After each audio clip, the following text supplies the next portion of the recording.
Samahan niyo naman akong magluto ng dinner. So, siyempre, unahin natin magsaing ng bigas para habang nagluluto tayo ng ating ulam, naluluto na rin ang ating kanin.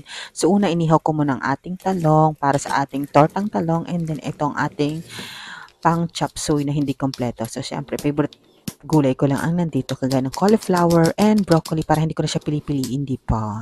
So, iniwa ko na ang ating atay na magbibigay ng lasa, and binatan ko na rin ang ating talong para sa ating tortang talong. And then, ayan na, ready na siya. And then, syempre, mag-prepare tayo ng itlog. And then, lalagyan natin siya ng seasoning para sumarap. And then, pepper. And then, crumble lang natin para ilagay na natin ang ating talong. Make sure na walang uod. So, dapat check muna natin siya. Kasi pag nandiyan na siya, hindi natin siya makikita, di ba?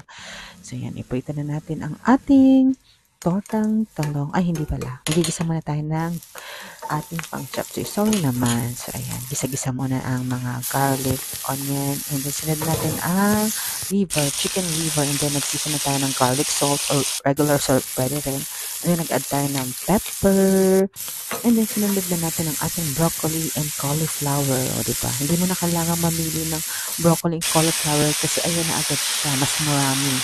So, ayan. Nilagay na natin ang ating carrots, bell pepper, and sitsara. Nag-add na rin tayo ng seasoning of your choice para sumarap. And then nag-add tayo ng slurry para pampalapot. So yan, pagkaluto niya, syempre, saglit lang yan. Dapat hindi ma-overcook para masarap pa rin siya. And andun pa rin ang mga sustansya niya. Nag-add din pala tayo ng oyster sauce para mas lalong sumarap. So ayan, almost done na yan. So, luto ng ating first ulam. And then, syempre, after nyan, meron pa tayong lulutuin. So, yan. Sa totoo na to, lulutuin na natin ang ating tortang talong sa kabilang pan. Painitin lang natin ang ating pan, ilagay natin ang ating olive oil. Olive oil ang ginagamit ko sa tortang talong kasi grabe kung maka-absorb ng mantika yan, di ba? At least, kahit ma-absorb niya yung mantika, is healthy oil naman siya. Kaya, ayan, kung meron kayong olive oil, syempre, tayo natin ng olive oil sa luluto ng tortang talong para mas safe. So, ayan. Kainan na. So, ihain na natin ang ating ulam. So, ayan, sarap. Favorite ko siya. Parang nagutom ulit ako. Parang nag-crave ulit ako sa chop suey na puro cauliflower and broccoli lang. So, ayan. Ayan na rin ang ating tortang talong na mukha rin namang masarap. Talaga masarap talaga pag gulay. So, syempre, gagawa tayo ng isa pang potahe. Kasi may napitas kaming dahon ng kamote. So, syempre, hindi natin ito sasayangin. Gagawa tayo ng ensalada or salad na talbos ng kamote. Maglalagay lang tayo ng suka, and then lalagyan natin siya ng luya, and then add na natin ang ating garlic salt o basta ordinary salt, pwede na, pampalasa lang. And then sunod na natin ang ating mga kamatis and sibuyas, and then pakuluan lang natin ang ating talbos ng kamote ng very very light, wag overcook.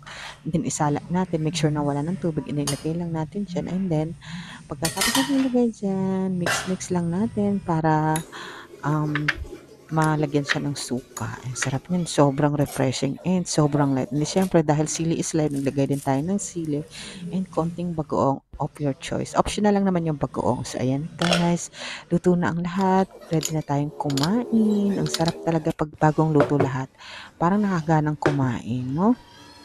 Parang nagutom ako habang nagvo-voice over. Parang gusto ko ulit siyang kainin kaso wala na, alaala na lang to. Pero na-share ko lang kasi sayang naman, di ba? Nagawa ko na siya, matagal na siyang nandito sa phone ko, hindi ko lang na-edit. So, ayan guys, kain na ulit tayo. Bye! Uy, meron pa pala akong iced tea, nakalimutan ko. Nagtimpla nga pala ako ng iced tea noong time na yan. Bye!